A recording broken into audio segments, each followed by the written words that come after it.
ومن آياته أن خلق لكم من أنفسكم أزواجا لتسكنوا إليها وجعل بينكم مودة ورحمة سبحان ربك رب العزة عما يصفون سلام على المرسلين الحمد لله رب العالمين اللهم صل على سيدنا محمد وعلى آل سيدنا محمد وبارك وسلم۔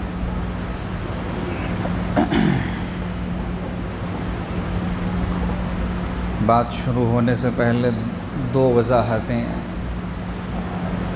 یہاں عاجز کرنا چاہتا ہے۔ پہلی وضاحت یہ ہے کہ کل رات ہی اطلاع ملی کہ اس مجلس کو دوسرا عنوان دیا گیا اور اس عنوان سے اطلاع کی گئی اور بات چلائی گئی تربیتی مجلس اور دعا۔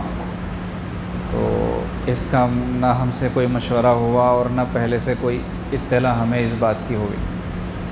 یہ تو نکاح کی مجلس ہے اور نکاح سے پہلے جو بات چیت ہوتی ہے اسی موضوع پر انشاءاللہ بات کرنے کی کوشش کی جائے گی۔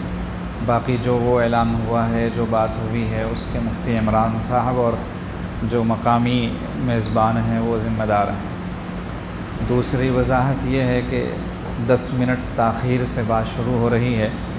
اس میں بھی ہمارے مفتی عمران صاحب کا معاملہ ہے کہ وہ ہمیں شادی کی خوشی میں بھول گئے اور ہائی وے پر تو آنا آسان ہے لیکن عادل آباد کے لیے مڑنا کدھر ہے یہ نہیں پتہ تھا اور وہ سوچے کہ پیچھے کوئی گاڑی آ نہیں رہی ہے۔ ظاہر سی بات ہے سسرال کا راستہ ہے۔ بقول حضرت حکیم اختر صاحب رحمۃ اللہ علیہ سسرال کو حضرت فرماتے ہیں لیلا کی گلی، تو وہ لیلا کی گلی میں مجنوں بن کے آ رہے تھے تو وہ بھول گئے کہ پیچھے بھی کوئی گاڑی آ رہی ہے اور ہمیں پریشان ہونا پڑا اس میں ہمارا وقت ضائع ہو گیا، ورنہ ٹھیک 11 بجے بات شروع ہو جاتی۔ اس کے لیے معذرت خواہ ہیں۔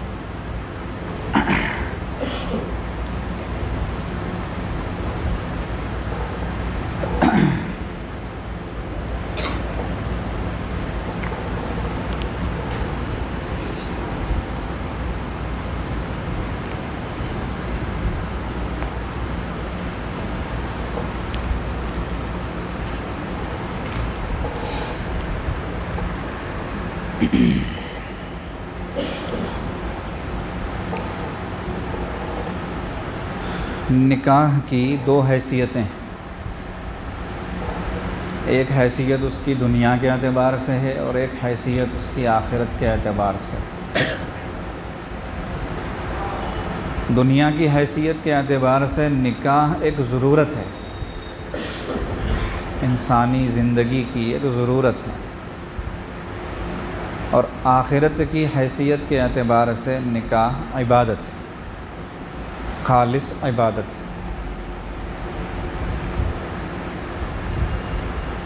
اس سے ہٹ کر کوئی تیسری حیثیت اور مقام نکاح کا نہیں۔ اگر ہم ان دونوں حیثیتوں کو تفصیل سے سمجھ لیں تو نکاح اور اس سے متعلقہ جتنے مسائل ہوتے ہیں ان کا حل ہمیں مل جائے۔ سب سے پہلے دنیا کے اعتبار سے اس کی جو حیثیت ہے ضرورت ہونے کی، ہم اسے ضرورت کی حد تک ہی رکھیں۔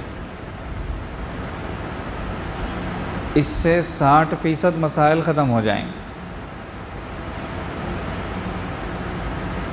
ہم لوگ نکاح کو ضرورت کی حیثیت تک نہیں رکھتے بلکہ اسے مقصد زندگی بناتے ہیں۔ نبی علیہ السلام کا ارشاد گرامی ہے لیدوا للموت وابنوا للخراب، کہ بچے پیدا کرو مرنے کے لیے اور بلڈنگیں بناؤ، عمارتیں بناؤ تباہ و برباد ہونے کے لیے۔ یعنی انجام ان کا یہ ہے، دنیا میں جو آتا ہے وہ ایک دن جاتا ہے، اور جتنی بڑی چاہے عمارت بن جائے ایک دن تہس نہس ہو کر رہ جائے گی۔ تو جس کا یہ انجام ہو وہ مقصد نہیں ہو سکتا۔ مقصد وہ چیز ہوتی ہے جو ہمارے ہاتھ لگے اور ہمارے ساتھ ہمیشہ رہے، وہ چیز مقصد ہوتی ہے۔ جیسے دنیا میں آنے کا مقصد یہ ہے کہ ہم اللہ پاک کو راضی کر کے دنیا سے جائیں، یہ ہمارے یہاں آنے کا مقصد ہے، اور یہ مقصد جب تک ہاتھ نہیں آئے گا ہماری محنت جاری رہے گی، اور جب ہاتھ آ جائے گا تو اسے ساتھ لے جانا، یہ ہمارا بنیادی فریضہ ہے۔ تو مقصد یہ چیز ہوتی ہے، بقیہ ساری چیزیں ضرورت ہوتی ہیں، اور ضرورت کا معاملہ یہ ہے کہ جب موقع پیش آیا اس کا استعمال ہوا اور اس کے بعد بات ختم۔ جیسے انسان کو بھوک لگی، بھوک مٹانے کے لیے کھانا کھایا، اب اس میں کبھی چاول کھایا، کبھی صرف روٹی کھائی، کبھی صرف سبزیوں پر اکتفا کیا، کبھی گوشت بھی لے لیا، کبھی مرغن غذائیں اختیار کر لیں، کبھی بہت ہی سیدھی سادی غذا سے کام چلا لیا۔ ضرورت ہے، چونکہ مقصد نہیں ہے اس لیے وہاں پر کوئی ایک خاص ڈش یا خاص طریقہ کار وہ مراد نہیں ہوتا کہ مجھے کھانا چاہیے، تو اس کا مطلب یہ نہیں ہے کہ وہ بھی چاہیے، وہ بھی چاہیے، فلاں بھی چاہیے، فلاں بھی چاہیے، اس کے بغیر کھانا لفظ جو ہے اس پر صادق نہیں آئے گا، ایسا نہیں، ضرورت ہے۔ کبھی کبھار تو ایک کھجور کھانے سے بھی کھانے کا مقصد پورا ہو جاتا ہے، بھوک مٹ گئی۔ تو جیسے بھوک انسانی ضرورت ہے، پیاس انسانی ضرورت ہے، نیند انسانی ضرورت ہے، حتیٰ کہ حوائج ضروریہ کے لیے، قضائے حاجت کے لیے بیت الخلاء جانا ضرورت ہے، ایسے ہی نکاح بھی انسانی زندگی کی ایک ضرورت ہے۔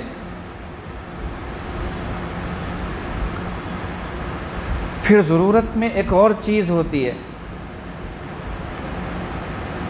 وہ یہ کہ انسان جب ضرورت پوری کرنا چاہتا ہے تو یہ نہیں دیکھتا کہ ضرورت پوری کرنے کے لیے وسائل اور ذریعے کیا ہیں۔ جیسے مثال کے طور پر کسی کو حیدرآباد جانا ہو تو وہ یہ ٹارگٹ بنا کے نہیں بیٹھ جاتا کہ حیدرآباد جانے کے لیے مرسڈیز گاڑی اگر مجھے ملے گی تبھی جاؤں گا ورنہ نہیں جاؤں گا، مر جاؤں گا لیکن نہیں جاؤں گا، ایسا کوئی نہیں کہتا، کیونکہ حیدرآباد میں اس کی جو ضرورت اس کے ساتھ لاحق ہے، وہ جو ضرورت ہے حیدرآباد میں وہ اہم ہے، اسے حیدرآباد پہنچنا ہے اور وہ ضرورت پوری کرنا ہے۔ اب اس کے لیے سفر چاہے بس سے ہو، چاہے ٹرین سے ہو، چاہے ایسی ہی گاڑی سے ہو، چاہے کسی عمدہ گاڑی سے ہو، اس سے کوئی فرق نہیں پڑتا، کیوں؟ اس لیے کہ حیدرآباد جانا ضرورت ہے۔ تو ضرورت میں یہ دوسری بات ہے کہ وسیلہ اور ذریعہ اہم نہیں ہوتا۔ جیسے انسان کو قضائے حاجت کا معاملہ پیش آ گیا، اب اسے فارغ ہونا ہے تو وہ کسی ایسی جگہ کو تلاش کرے گا جہاں وہ اپنی ضرورت پوری کر لے، اس کی کوئی شرائط نہیں ہوں گی وہاں پر کہ وہاں سونے کے نل لگے ہوئے ہوں اور فلاں ہو اور فلاں ہو، یہ نہیں کہتا، بس ضرورت پوری کرنا ہے۔ تو نکاح بھی جب ضرورت ہے تو یہاں بھی وسیلے اور ذریعے مقصود نہیں ہیں۔ آگے بات اور آئے گی انشاءاللہ تفصیل سے۔ تو پہلے ہم یہ ذہن میں رکھیں کہ یہ ایک ضرورت ہے۔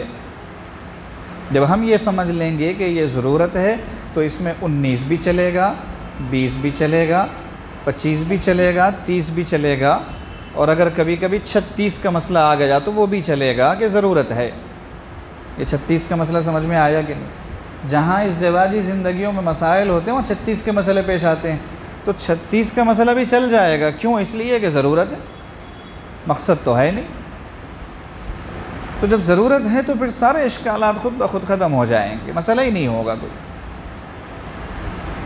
تو ہم جب دنیا میں آئے ہیں اور دنیا میں ہم جی رہے ہیں تو جیسے اور ضروریات ہم سے وابستہ ہیں ایسے ہی نکاح بھی وابستہ ہے، لہذا ہم اس دنیا میں اس کو ضرورت بنا کر اختیار کریں گے، مقصد بنا کر اختیار نہیں کریں گے۔ پھر یہاں سے یہ بات بھی واضح ہو جاتی ہے کہ جب یہ ضرورت ہے، مقصد نہیں ہے، تو اس کے لیے آپ اتنے ہلکان کیوں ہو رہے ہیں، اتنے پریشان کیوں ہو رہے ہیں کہ اپنی پوری جمع پونجی خرچ کر رہے ہیں، اور اس شادی کے فریضے سے نمٹنے کے لیے اپنے خون کو، پسینے کو اس طرح کیوں بہا رہے ہیں کہ معاشرے کا ایک اچھا خاصا حصہ خودکشی پر مجبور ہو رہا ہے، بھوکا رہ کر، پیٹ پر پتھر باندھ کر، مرچی چٹنی کھا کر نکاح کے لیے بڑی بڑی رقمیں اکٹھی کیوں کر رہا ہے؟ اگر یہ مقصد نہیں ہے تو ایسے نہیں ہونا چاہیے۔ ہمارے اسلاف کی زندگیوں میں نکاح چونکہ ضرورت کی حیثیت رکھتا تھا، تو ان میں سے بعضوں کے نکاح تو ایسے ہو جاتے تھے کہ تاریخ بھی طے نہیں ہوتی تھی۔ لڑکی دیکھنے گئے، نکاح کر کے لے آئے، اب جب گھر کو آئے تو دیگر بھائی بہن، دیگر گھر کے افراد جو تھے وہ پریشان ہو گئے کہ یہ نیا مہمان کون ہے، کسے لے کر آ رہے ہیں، تو بتایا انہوں نے کہ پسند کرنے گئے تو نکاح کر کے لے آئے۔ ہوا ہے اس طرح۔ وہ جن کی زندگیاں اللہ کو مقصود بنا کر گزرتی ہیں وہ ایسے ہی کرتے ہیں، ورنہ تو پھر بہت ساری باتیں آتی ہی رہیں گی، یہ بھی ضروری ہے، وہ بھی ضروری ہے، فلاں بھی اہم ہے، فلاں بھی اہم ہے، یہ بھی کرنا پڑے گا، وہ بھی کرنا پڑے گا، اتنی بھی تنگی کیا ہے، ایسا کرنے میں کیا حرج ہے۔ یہ طبقہ لا حرجیہ ہے، ایک کوئی فرقہ نہیں ہے اور نہ کوئی فتنہ ہے، لیکن ہے ایک طبقہ، خواص میں نہیں، اخص الخواص میں بھی یہ طبقہ پایا جاتا ہے، طبقہ لا حرجیہ، جو یہ کہتے ہیں اس میں حرج ہی کیا ہے، اتنی بھی سختی کیا ہے، اتنی بھی تنگی کیا ہے۔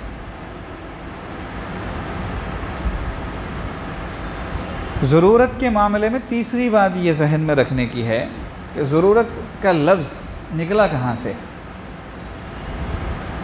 ضرورت کا لفظ اصل میں نکلا ہے ضرر سے۔ ضرر کا مطلب ہے نقصان۔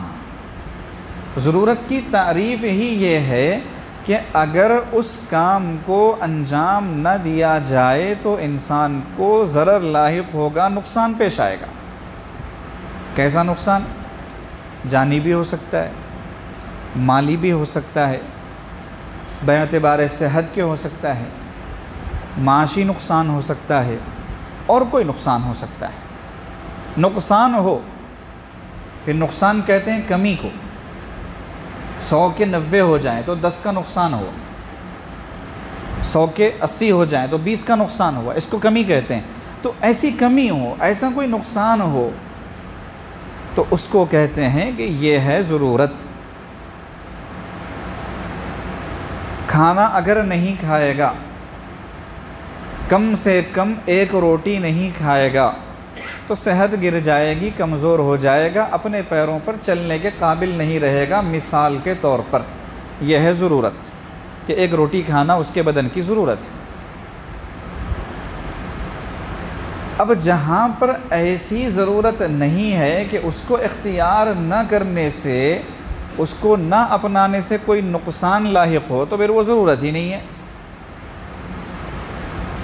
جیسے مثال کے طور پر اگر ایک آدمی کار نہ خریدے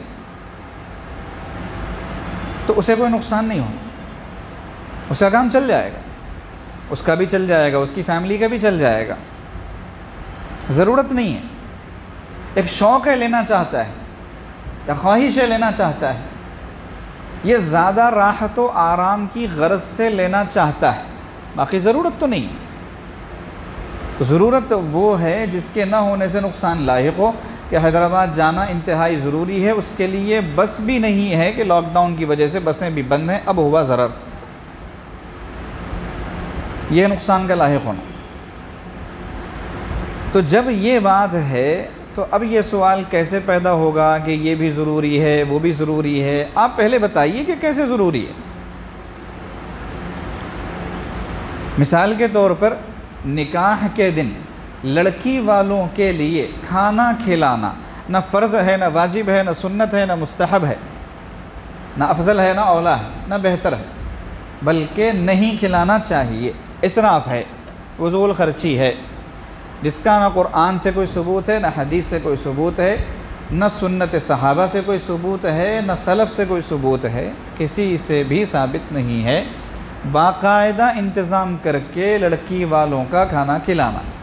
لیکن اب اس کو اگر ہم آج کے دن کہیں کہ ضروری ہے تو سوال پیدا ہوگا کہ ازرو شریعت بتائیے ضروری کیسے ہے، ضروری کیسے ہے؟ حضرت محی السنہ مولانا شاہ ابرار الحق صاحب نور اللہ مرقدہ ایک اکلوتی صاحب زادی، ان کے نکاح کا موقع آیا،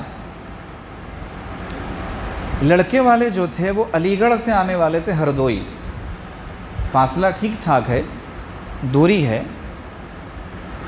حضرت نے صرف 5 آدمی جو آئے تھے لے جانے کے لیے رخصتی کر کے، ان 5 آدمیوں کا نظم کر دیا تھا بضرورت شدیدہ کہ یہ آئے ہیں اور واپسی میں ان کو ٹائم لگ جائے گا، وہاں پہنچنے تک وقت ہوگا، لہٰذا ضرر لاحق ہوگا، اس لیے کھانے کا نظم ان 5 کے لیے چونکہ زیادہ دور ہیں۔ اور اس زمانے میں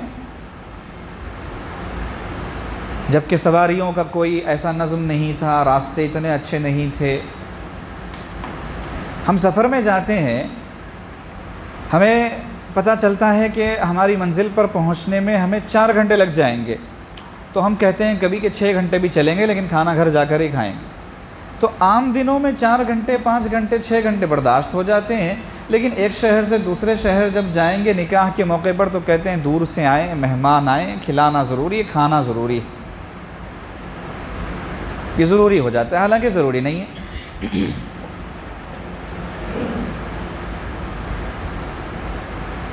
جو حضرات باہر ٹھہرے ہیں ذرا ان کو اندر بلا لیجیے، یا تو سامنے نہ ٹھہریں، اس سے حرج ہوتا ہے۔ پانی آگے کی بات یہ ہے کہ وہاں پر ایک بزرگ رہا کرتے تھے ہردوئی میں، ان کا بھی وصال ہو گیا، حضرت قاری امیر حسن صاحب نور اللہ مرقدہ، آپ میں سے کئی سارے جانتے بھی ہوں گے۔ حضرت وہاں مدرس تھے، اور حضرت کا کھانا حضرت محی السنہ رحمۃ اللہ علیہ کے مکان سے آیا کرتا تھا اس زمانے میں، ابتدائی زمانے میں۔ تو حضرت نے حضرت قاری صاحب رحمۃ اللہ علیہ کو پیغام بھیجا کہ حضرت آج چونکہ میرے ہاں لڑکی کا نکاح ہے اور اس کی رخصتی ہے، آپ کا کھانا آج کے دن ایک وقت کے لیے میرے گھر سے نہیں آئے گا، آپ آج ایک وقت کے لیے مطبخ سے اپنا کھانا جاری کروا لیں، وہاں سے کھانا آ جائے گا، تاکہ کسی کو یہ شبہ نہ ہو کہ میں نے لڑکی کے نکاح کے دن بوقت رخصتی دعوت کی تھی اور کھانا کھلایا تھا۔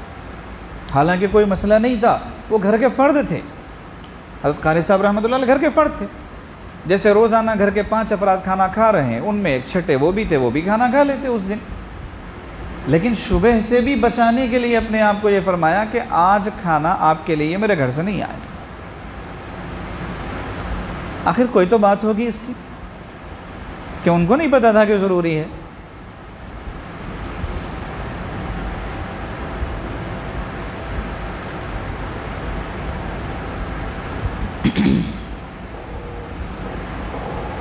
اصل میں بات یہ ہے کہ ہم دنیا کے کاموں کو تو دنیا کی حیثیت سے کرتے ہی صحیح، اس میں نہ آخرت کی کوئی نیت کرتے ہیں، نہ دین کا پہلو پیش نظر ہوتا ہے، کچھ نہیں۔ اس سے آگے ظلم یہ ہے کہ دین کے کام بھی دنیا بنا کر کرتے ہیں، دین کے کام بھی دنیا بنا کر کرتے ہیں۔ نکاح آخرت کے اعتبار سے جیسے ابھی بتایا کہ خالص عبادت ہے، اس کو ہم دنیا بنا کر کرتے ہیں، اسی لیے پھر ساری رسومات اور غیر شرعی چیزیں اور سارے معاملات وہ جائز ہو جاتے ہیں، حتیٰ کہ اہل علم میں بھی جائز ہو جاتے ہیں، اور ان سے آگے کبھی کبھار تو اخص الخواص میں بھی جائز ہو جاتے ہیں۔ حالانکہ شریعت ہے، سنت مطہرہ ہے، کتب وقت کے لیے بھی وہی حکم ہے، اور ایک عام مسلمان کے لیے بھی وہی حکم ہے۔ اگر سنت سے ہٹ کر کوئی چیز ہوتی ہے تو وہ مردود ہو جاتی ہے اللہ پاک کی نظر میں۔ جیسے کمپنی کے ڈائریکٹر، چیئرمین CEO کی طرف سے اگر سائن نہ ہو تو بڑے سے بڑا پیپر ریجیکٹ ہو جاتا ہے، وکیل کی دستخط نہ ہو تو کیس کی پوری فائل بیکار سمجھی جاتی ہے۔ ٹھیک اسی طرح اگر نبی علیہ السلام کے مبارک طریقے اور سنت کی مہر لگی ہوئی نہ ہو ہمارے عمل پر، تو وہ عمل ہمارا چاہے حرم شریف میں ہو، صحن حرم میں، کعبۃ اللہ کے سائے میں، اور امام حرم کے پیچھے نماز پڑھنے کے بعد، وہ بھی مردود ہو جاتا ہے، اس لیے کہ اس میں سنت نہیں ہے۔ اللہ کو تو سنت پسند ہے۔ قُلْ إِن كُنتُمْ تُحِبُّونَ اللَّهَ فَاتَّبِعُونِي، مجھ سے محبت کرنا چاہتے ہو، میرے عاشق بننا چاہتے ہو، تو پھر میری اتباع کرو۔ فَاتَّبِعُونِي، اللہ نے کہلوایا نبی علیہ السلام سے، اللہ کی محبت کا دعویٰ ہے، میری اتباع کرو، نبی کی اتباع کرو۔ اور اتباع اور اطاعت میں فرق ہوتا ہے۔ اطاعت کہتے ہیں بات مان لینا، جیسے کسی نے کہا پانی پلاؤ، آپ نے اسے 1 گلاس پانی پکڑا دیا، اطاعت ہو گئی، اس کی بات مان لی گئی۔ اتباع کہتے ہیں قدم کے پیچھے قدم ڈالنے، اوڑھنا بچھونا، اٹھنا بیٹھنا، چلنا پھرنا، حتیٰ کہ سانس لینے میں متابعت ہونی چاہیے۔ اس قدر سنت کی پیروی کہ نبی علیہ السلام سانس کیسے لیا کرتے تھے، اس کی فکر جس کو ہوگی وہ متبع رسول کہلائے گا، وہ نبی علیہ السلام کی سنت پر چلنے والا سمجھا جائے گا۔ ہمارے اندر تو ابتدائی درجہ ہی نہیں ہے، اطاعت کا مادہ ہی نہیں ہے، اتباع تو آگے کی چیز ہے۔ تو دنیا کے اعتبار سے نکاح کی حیثیت ضرورت کی ہے، ہم اس کو ضرورت کی حد تک رکھیں گے تو بہت سارے مسائل ختم ہو جائیں گے۔ اور ضرورت کے بارے میں جیسے آخری بات بتائی گئی کہ ضرر لاحق ہو، اس کو ضرورت کہتے ہیں، اب اس کے حساب سے فیصلہ خود ہی کریں۔ آخرت کے اعتبار سے جو حیثیت ہے نکاح کی، وہ ہے عبادت، خالص عبادت۔ کیوں؟ اس لیے کہ اللہ کا حکم ہے نکاح کرنا، اللہ نے خود ہی جوڑے بنائے، اور نکاح کے فضائل انبیاء کرام علیہم السلام نے بتائے۔ سارے کے سارے انبیاء کرام کی فطری سنتیں ہیں، 10 خصال من الفطرہ، فطری سنت انبیاء کرام علیہم السلام کی نکاح کرنا۔ وَالنِّكَاحُ مِن سُنَّتِي، نبی علیہ السلام نے فرمایا کہ نکاح میرا طریقہ ہے۔ وہ کس اعتبار سے فرمایا؟ اس اعتبار سے کہ تم اگر یوں سمجھو کہ نکاح نہیں کر کے جنگلوں میں جا کر، پہاڑوں میں رہ کر، غاروں کی کوہ میں رہ کر ہم اللہ کو پالیں گے اور اللہ کے بندوں میں اپنے آپ کا اپنا نام شمار کروا لیں گے، تو تمہاری یہ سوچ غلط ہے۔ النکاح من سنتی، اللہ تک جو راستہ ہو کر جاتا ہے وہ انہی جھمیلوں سے ہو کر جاتا ہے، تنہائیوں سے ہو کر نہیں جاتا۔ تو اس اعتبار سے یہ عبادت ہے۔ آپ سمجھیں کہ عبادت کس کو کہتے ہیں؟ عبادت کا مطلب ہوتا ہے بندگی، اردو میں اگر ترجمہ کرے اس کا بندگی، اسی سے عبد بندہ۔ بندگی کس کو کہتے ہیں؟ ہم سمجھتے ہیں کہ عبادت کا مطلب یہ ہے کہ اپنی مرضی سے اللہ کے حکم کو ہم پورا کر لیں گے، ہو گئی عبادت۔ نہیں، حکم اللہ کا ہے تو مرضی ہماری کیسے ہو سکتی ہے اس میں؟ طریقہ نبی علیہ السلام کا ہے تو مرضی ہماری کیسی چل سکتی ہے اس میں؟ اگر کوئی آدمی ظہر کے وقت میں عصر پڑھے پورے خشوع و خضوع کے ساتھ میں، اچھی نیت کے ساتھ میں، اور یہ کہہ کر پڑھے کہ نماز میں اللہ کے لیے پڑھتا ہوں، میں نے پوری نیت کی ہے نماز کی، اور عصر کی نیت کر لے ظہر کے وقت میں، نماز ہوگی؟ نہیں ہوگی۔ کیوں؟ اس لیے کہ ہمارا طریقہ غلط ہے، وہاں ہم اپنی مرضی سے چل رہے ہیں، مرضی تو اللہ کی چلے گی۔ تو عبادت ہم انجام دیتے ہیں بندگی اللہ کی، کیسے؟ اللہ کے حکم کو اپنی مرضی کے مطابق، جبکہ مسئلہ یہ ہے کہ اللہ کا حکم اللہ کی مرضی کے مطابق پورا کیجئے۔ اسی لیے بندگی کا مطلب ہے غلامی۔ اور غلامی کا مطلب کیا ہوتا ہے؟ اگر آپ غلامی کی تعریف دنیا کی ہر زبان میں کرنا چاہیں تو اس کی تعریف ایک ہی نکلے گی، وہ ہے غلامی کا مطلب جس میں اپنی مرضی نہیں چلتی۔ غلام کا مطلب یہ ہوتا ہے انگریزی میں سلیف کہتے ہیں۔ کون؟ وہ بندہ جو اپنی مرضی سے پلک بھی نہیں جھپک سکتا، وہ ہے غلام۔ چنانچہ پچھلے بادشاہوں کے تذکرے آپ پڑھیں سنیں تو آپ کو پتہ چلے گا کہ ان کے دربار میں اگر کوئی اپنی مرضی سے پلک بھی جھپکتا یا سر کو ایسے ایسے گھماتا تو عتاب نازل ہو جاتا بادشاہوں کا کہ ہمارے دربار میں تم نے ایسی جرأت کیسے کی؟ مطلب یہ ہے کہ تم تو غلام ہو، تمہیں یہ کرنے کے لیے ہم سے پہلے پوچھنا چاہیے۔ چنانچہ شبلی رحمۃ اللہ علیہ جو نہاوند کے گورنر تھے، ان کا واقعہ ان کی تبدیلی کا یہی تو ہے کہ بادشاہ وقت نے سارے گورنرز کو بلایا اور سب آ کے اس کے سامنے بیٹھ گئے۔ اچانک غیر اختیاری چیز چھینک آ گئی۔ چھینک نہ بول کر آتی ہے، نہ اجازت لے کر آتی ہے، اور جب وہ آتی ہے تو نہ بادشاہ کو دیکھتی ہے نہ غلام کو دیکھتی ہے۔ چھینک کی اپنی مستقل مرضی ہوتی ہے۔ یہیں سے یہ بات سمجھنی چاہیے کہ وہ انسان کیسے بڑے بول بولے گا جو اپنی مرضی سے چھینک کو روک بھی نہیں سکتا؟ وہ کیسے بڑے بول بولے گا؟ تو چھینک آ گئی، اور عجیب اللہ کی شان کہ وہ بھول گئے ہوں گے، ٹیشو پیپر تو اس زمانے میں تھے ہی نہیں، دستی لانا بھول گئے ہوں گے، رومال لانا بھول گئے، تو بادشاہ نے جو شاہی لباس پہنایا ہوا تھا اس کے کونے سے اپنی ناک صاف کر لی۔ بادشاہ کی نظر پڑ گئی۔ چھینک کو تو اس نے پھر بھی گوارا کر لیا، لیکن وہ جو حرکت اس کی نظر میں پڑ گئی، اس نے کہا نکل جاؤ یہاں سے، ہم نے تم کو جو شاہی جوڑا پہنایا تم نے اس کی یہ قدر کی۔ وہ وہاں سے نکل تو گئے لیکن اپنی گورنری سے استعفیٰ دیا۔ واقعہ تو تفصیلی ہے۔ انہوں نے یہ کہا کہ تیرے عارضی اور فنا ہو جانے والے ایک شاہی جوڑے کے پہننے کے بعد میں نے اس کے خلاف کام کیا تو اتنا تجھے غصہ آ گیا، وہ بھی غیر اختیاری معاملے پر۔ اللہ نے بھی مجھے ایک شاہی جوڑا پہنایا ہوا ہے اپنی غلامی کا، اپنی بندگی کا، میں نے اسے چھوڑ کر تیری غلامی اختیار کی۔ دراصل اللہ نے مجھے ذلیل کیا کہ تو نے میری غلامی کیوں چھوڑی، لہٰذا میں آج سے تیری غلامی چھوڑتا ہوں اور اللہ کی غلامی اختیار کرتا ہوں، اور وہ احکم الحاکمین کا شہین شاہی جوڑا پہن لیتا ہوں۔ پھر وہ اللہ والے بنے، اور ایسے اللہ والے بنے کہ ان کے بارے میں حضرت اکثر ارشاد فرماتے ہیں کہ پتھر مارا کرتے تھے ان کو بچے، مجنون سمجھا کرتے تھے۔ ایک مرتبہ اتنا مارا کہ خون گرنے لگا جسم سے، تو جہاں جہاں خون کا قطرہ گرتا لفظ اللہ رقم ہو جاتا خود بخود، وہ خون خود بخود لفظ اللہ کی شکل بنا لیتے۔ اتنی اللہ کی محبت ان کے اندر رچ بس گئی تھی۔ سابق میں گورنر تھے۔ تو عبادت جو ہے وہ غلامی کا نام ہے، بندگی کا نام ہے۔ غلام کی اپنی مرضی کوئی نہیں ہے۔ خریدا کسی نے غلام کو بازار سے گھر لے گیا، پوچھا اس سے کیا کھائے گا، وہ کہنے لگا کہ جو آقا کھلائیں گے وہ کھاؤں گا۔ کیا پہنے گا؟ جو آقا پہنائیں گے وہ پہنوں گا۔ کہاں سوئے گا؟ جہاں آقا سلائیں گے وہاں سو جاؤں گا۔ اس لیے کہ غلام کی تو کوئی مرضی ہوتی نہیں۔ غلام کا مصرف کیا ہے؟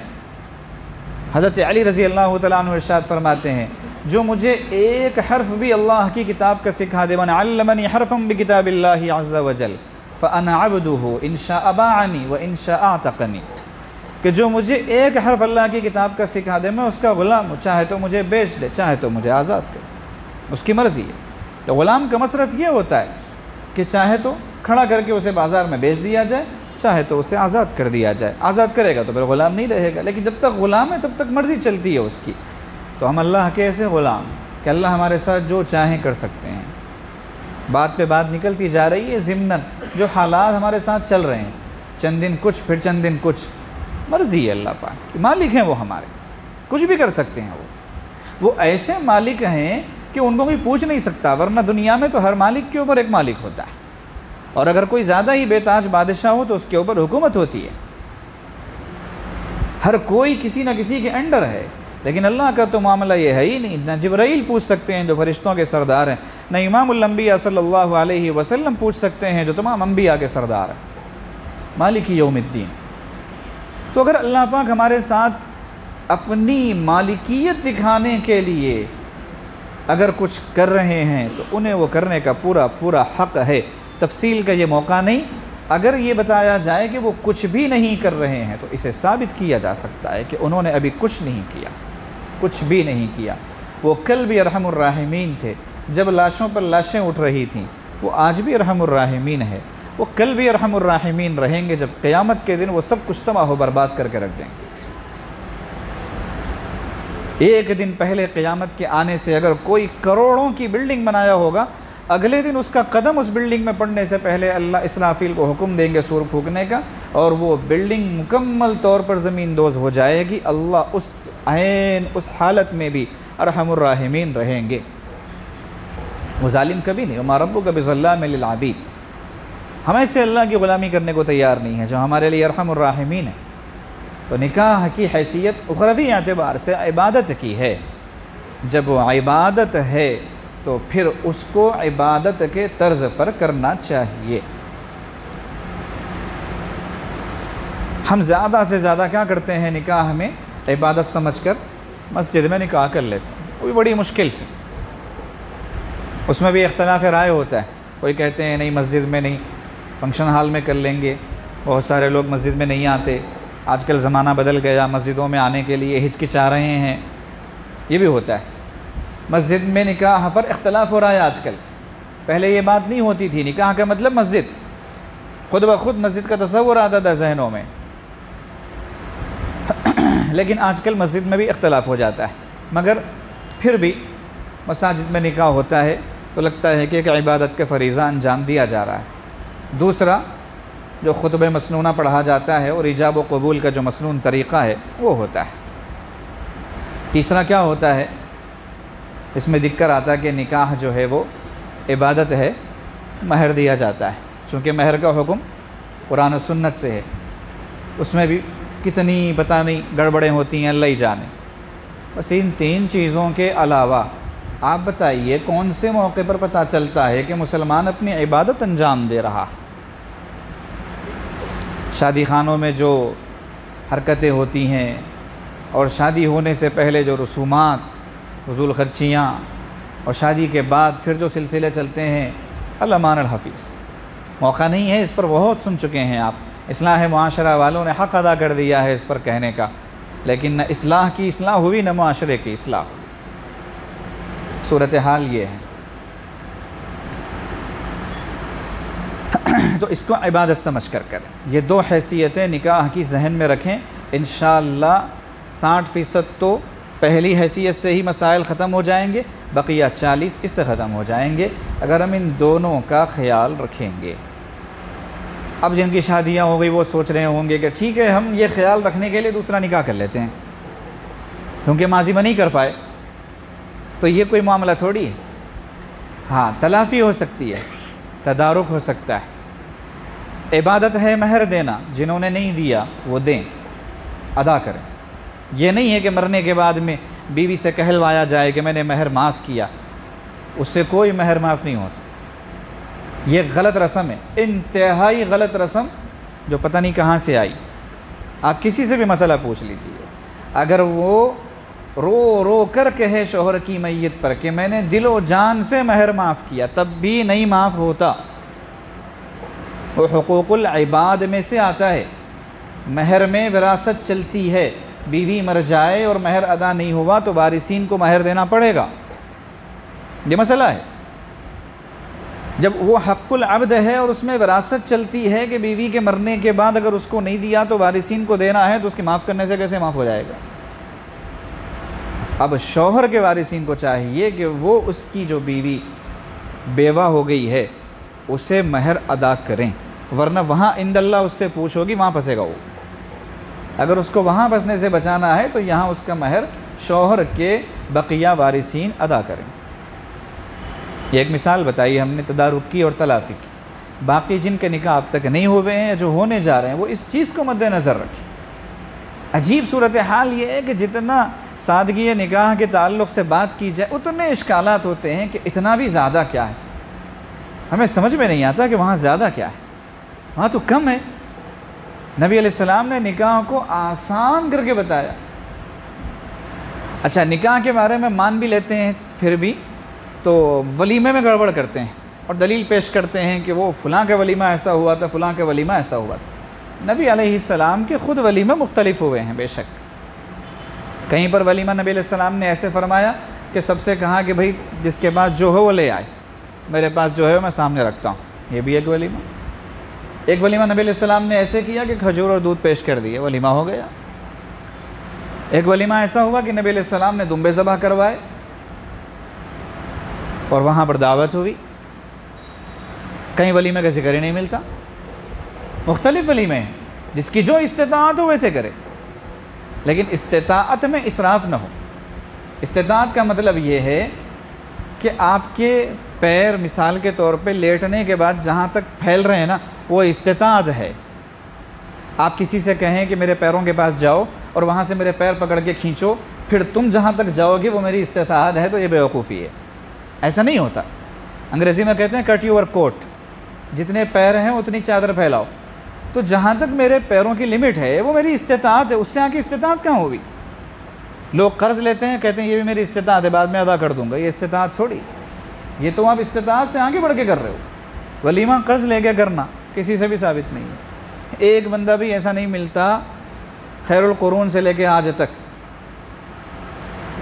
جس نے ولیمہ قرض لے کر کیا ہو، ایک بھی نہیں ملتا۔ اگر آپ کو ملے تو ہمیں بتا دیں کہ جس نے قرض لے کر ولیمہ کیا ہو، کیونکہ ولیمے میں قرض لینا ضروری نہیں ہے۔ وہی بات ضروری والی، اگر آپ بسکٹ بھی کھلا دیں ولیمہ ہو جائے گا ولیمے کی نیت سے۔ بچوں کو چاکلیٹ پکڑا دیں، 10 بچوں کو 10 چاکلیٹ، یہ نیت سے کہ یہ میرے ولیمے کے چاکلیٹ ہیں، ولیمہ ادا ہو جائے گا۔ علماء کرام کافی تعداد میں بیٹھے ہوئے ہیں، ان سے پوچھ لیجیے آپ، اگر یہ غلط ہے تو وہ بتائیں گے کہ یہ غلط ہے۔ حتیٰ کہ اگر کسی نے پانی پلا دیا کسی کو اور نیت کر لی کہ میں نے ولیمہ کیا ہے، ولیمہ ادا ہو گئے۔ الدین یسر، ان کا یہ مطلب ہے۔ ہم لوگ کیا کرتے ہیں؟ الدین یسر کا مطلب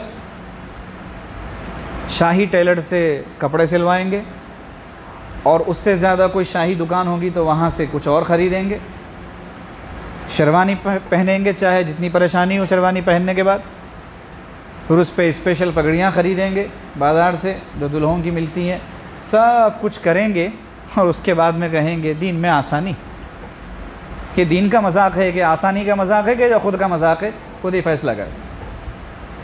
الدین یسر، دین کا مطلب نبی علیہ الصلاۃ والسلام کی پوری حیات مبارکہ، انفرادی، اجتماعی، گھریلو، خانگی، باہر کی ساری حیات مبارکہ، پیدائش سے لے کر وصال مبارک تک جو کچھ نبی علیہ السلام کی طرف سے پیش آیا یا آپ کے سامنے پیش آیا، وہ سب کا سب دین ہے، اور وہ آسان۔ اگر اس میں ذرا سی بھی تنگی آئے گی تو اس کا تعلق دین سے نہیں ہوگا۔ اسی لیے نماز اگر کوئی بندہ معذور ہے تو جیسے پڑھ سکتا ہے ویسے پڑھ لے، کیونکہ الدین یسر، حتیٰ کہ اشارے سے پڑھ سکتا ہو تو اشارے سے پڑھ لے۔ اتنا بے حس و حرکت پڑا ہوا ہے کہ اشارہ بھی نہیں کر سکتا ہے تو اس وقت نماز معاف ہے، بعد میں پڑھ لے۔ جتنی استطاعت اس کے حساب سے اجازت ہے۔ مطلب یہ ہے کہ دین آسان۔ اب ازدواجی زندگی کے متعلق سے کچھ سن لیں، سننا چاہتے ہیں یا اگر کہیں تھک گئے تو بتا دیں۔ پہلے ہی جو ہے ہماری ساری بشاشت آؤٹ کر دی تھی انہوں نے، بہت پریشانی ہوئی، دقت ہوئی، لیکن وہ حضرت جی دامت برکاتہم کی دعا اور توجہ ہی سمجھتا ہے عاجز، کہ چاہے جتنا موڈ جیسا بھی ہو، بیان کے لیے جب بیٹھ جاتا ہوں تو پھر وہ ساری بشاشت آؤٹ کراتی ہے، کیونکہ اصل میں یہ بڑوں کے حکم سے بیٹھے نا اس کرسی پہ، اپنی طرف سے تو نہیں بیٹھے، ورنہ اس میں ہمارے ساتھی بھی ہیں جو نظر آ رہے ہیں، وہ جانتے ہیں ہم کتنے پانی میں ہیں۔ یہ جو معاملہ ہے بس اللہ پاک کا فضل و کرم اور حضرت جی دامت برکاتہم کی دعا اور توجہ ہے، تو اگر آپ میں بشاشت ہے تو ہم بھی سنائیں گے۔ جو آیت مبارکہ پڑھی گئی تھی شروع میں، وَمِنْ آیَاتِهِ أَنْ خَلَقَ لَكُم مِّنْ أَنفُسِكُمْ أَزْوَاجًا لِتَسْكُنُوا إِلَيْهَا، اللہ پاک ارشاد فرما رہے ہیں کہ یہ میری نشانی ہے۔ نشانی کا مطلب کیا ہے؟ جس کا وجود نہیں تھا میں نے انوینٹ کیا تمہارے لیے، سب سے پہلے تمہاری آنکھوں کے سامنے وہ چیز میری طرف سے آئی، نشانی تمہارے پاس تھی نہیں، میں نے دی۔ کیا نشانی ہے؟ مرد کے لیے بیوی، بیوی کے لیے شوہر، نشانی ہے ایک، دونوں ایک دوسرے کے لیے۔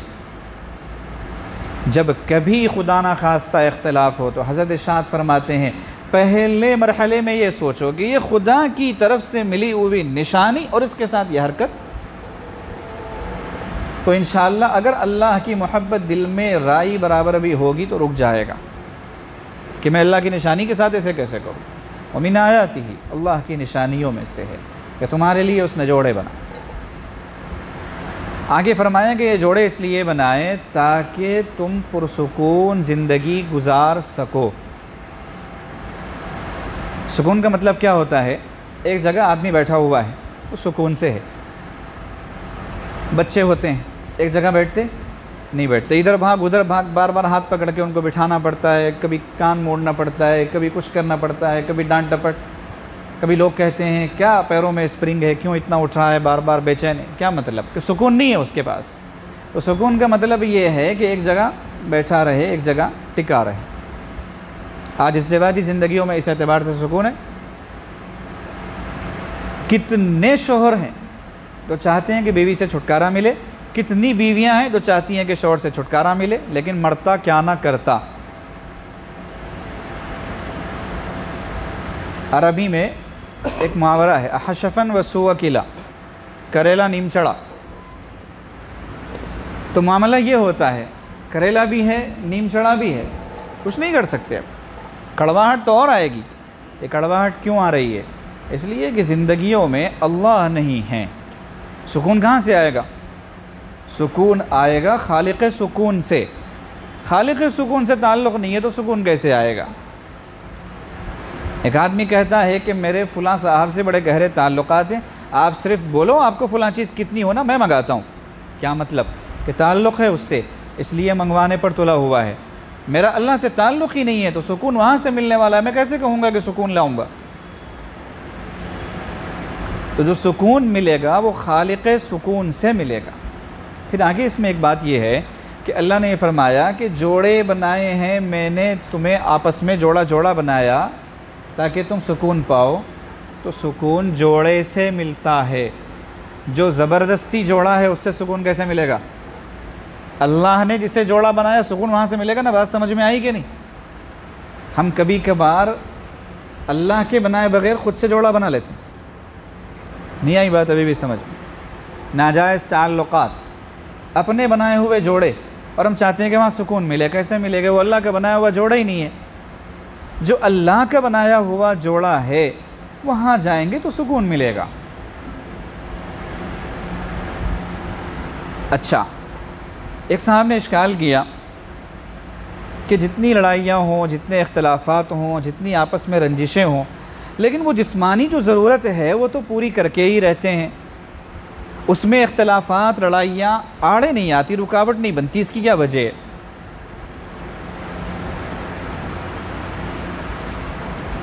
تو ہم نے انہیں جواب دیا کہ اس کا تعلق جناب سکون سے نہیں ہے کہ آپ یہ سوچیں کہ اللہ کہتے ہیں کہ جوڑے اس لیے بنائے تاکہ سکون ملے، اور مجھے زندگی کے دوسرے مرحلوں میں سکون تو نہیں مل رہا لیکن اس راستے سے سکون مل رہا۔ اس کا نام سکون نہیں ہے، اس کا نام وہی ہے ضرورت پوری کرنا۔ انسان کے اندر دو قوتیں ہوتی ہیں، ایک کا نام ہے قوت بہیمیہ اور ایک کا نام ہے قوت ملکوتیہ۔ قوت بہیمیہ کا مطلب یہ ہے کہ جانوروں والی طاقت، اور قوت ملکوتیہ کا مطلب ہے فرشتوں والی طاقت۔ انسان پر جب قوت بہیمیہ غالب ہوتی ہے تو پھر اسے اپنی ضرورتیں یاد آتی ہیں، کھانا پینا اور اسی طریقے سے بیوی سے ملنا، یہ جتنی ضروریات ہیں یہ قوت بہیمیہ سے تعلق رکھتی ہیں۔ قوت ملکوتیہ کا جب غلبہ ہوتا ہے تو پھر اسے تہجد نصیب ہوتی ہے، اشراق پڑھتا ہے، چاشت کا پابند ہوتا ہے، آگے پیچھے کی سنتیں نفلیں پڑھتا ہے، تسبیحات کی پابندی کرتا ہے، خوب تلاوت کرتا ہے، اللہ کی محبت میں خوب گھنٹوں بیٹھتا ہے۔ یہ قوت ملکوتیہ ہے، اور جس وقت قوت ملکوتیہ غالب ہوتی ہے اسے حور کا بھی خیال نہیں آتا، اسے اس چیز کی طرف بالکل دھیان نہیں جاتا۔ پتہ کیا چلا کہ اسے سکون ملا ہوا ہے قوت ملکوتیہ کے عالم میں۔ جس وقت قوت ملکوتیہ غالب ہے فرشتوں والی، اس وقت سکون ملا ہوا ہے، اب ٹھہراؤ ہے اس کے مزاج میں، اب وہ ادھر ادھر نہیں بھاگے گا۔ لیکن جب قوت بہیمیہ غالب ہوتی ہے تو بھاگے گا، ہوٹل تلاش کرے گا اگر گھر میں کھانا نہیں ہو۔ اور ادھر ادھر منہ مارے گا، ہمارے حضرت کی زبان میں جہاں تہاں منہ مارتا پھرتا ہے، تو وہ جو منہ مارتا پھرتا ہے وہ قوت بہیمیہ کے غالب آنے کی وجہ سے وہ ضرورت ہوتی ہے، اسے سکون کیسے ملے گا؟ ہاں ضرورت پوری ہو جاتی ہے، اس کے لیے جنسی تسکین کا بھی لفظ اطباء استعمال کرتے ہیں، لیکن اس سے قرآنی سکون مراد نہیں ہے۔ قرآنی سکون کیا ہے وہ آگے آئے گا۔ تو سکون پانا ہے تو آپسی اختلافات اور نزاعات اور جھگڑوں سے بچنا پڑے گا، ورنہ وہ جو جسمانی طور پہ ریلیکسیشن انسان فیل کرتا ہے، سفر کر رہا تھا، تھک گیا، تھوڑی دیر کے لیے کسی سائبان میں بیٹھ گیا، درخت کے سائے میں یا کسی ہوٹل میں، تو اب یہ جو بیٹھا ہے نا، آپ بولیں گے اس کے لیے لفظ سکون، کہیں گے وہ سکون ملا، لیکن کیا وہ سکون؟ اس کے سر پہ تو بوجھ ہے، گھر پہنچنا ہے، بہت دھوپ ہے، گرمی زیادہ ہے، آگے سواری کہاں ملے گی کہاں نہیں ملے گی، کب پہنچوں گا گھر پر، رات ہونے سے پہلے پہنچ جاؤں گا یا نہیں پہنچ پاؤں گا، یہ ساری فکروں کے ساتھ میں وہ ہوٹل میں بیٹھا ہوا ہے، اے سی روم میں، سکون ملا؟ نہیں۔ تو جنسی تسکین جو ہوتی ہے اس کا یہی معاملہ ہے کہ انسان قوت بہیمیہ کے غالب آنے کی وجہ سے رات میں دن میں اپنی ضرورت پوری بھی کر رہا ہوتا ہے بیوی کے ساتھ میں، لیکن ٹینشن کے ساتھ، پریشانی کے ساتھ کہ اب اس کے بعد پھر یہ مرحلہ آنے والا ہے، وہ کہے گی یہ ہو گیا اب جاؤ یہ کرو، پھر آنے والا ہے مسئلہ۔ تو وہ تو اللہ پاک نے جو انسانی فطرت بنائی ہے اس فطرت کی وجہ سے وہ ہو رہا ہے، آپ اس کو کہہ رہے ہیں کہ یہ سکون کا ذریعہ بنے، تو کیسے بنے گا؟ سکون کا ذریعہ وہ چیز نہیں بن سکتی۔ نکاح کے جو اغراض ہیں جن کو سامنے رکھ کر نکاح کیا جاتا ہے،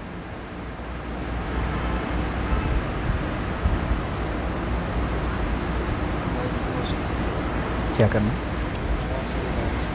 آواز نہیں آ رہی؟ اب آ رہی۔ پہلی غرض ہے گناہوں سے بچنا۔ پہلی غرض کیا ہے؟ گناہوں سے بچنا۔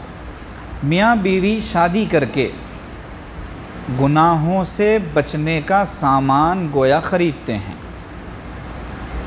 کیونکہ نکاح سے پہلے تک انسان ذہنی اعتبار سے منتشر ہوتا ہے۔ اللہ پاک نے فطرت بنائی ہے، انبیاء کرام علیہم السلام میں بھی اللہ نے وہ فطرت رکھی ہے، انہیں بھی نکاح کی خواہش ہوتی تھی، انہیں بھی اولاد کی خواہش ہوتی تھی۔ رب انی وہن العظم منی واشتعل الرأس شیبا ولم اکن بدعائک رب شقیا۔